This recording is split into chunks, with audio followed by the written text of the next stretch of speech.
আজ শুভ শ্রী অদ্বৈত সপ্তমী।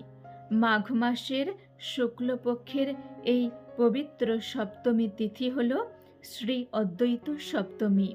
আজকের এই পবিত্র তিথিতে শ্রী অদ্বৈত আচার্য এই ধরাধামে অবতীর্ণ হন। শ্রী অদ্বৈত আচার্য হলেন মহাবিষ্ণু এবং সদাশিবের অবতার। পঞ্চতত্ত্বাত্মকং কৃষ্ণং ভক্তরূপস্বরূপকং ভক্তাবতারং ভক্তাখ্যং নমামি ভক্তশক্তিকম।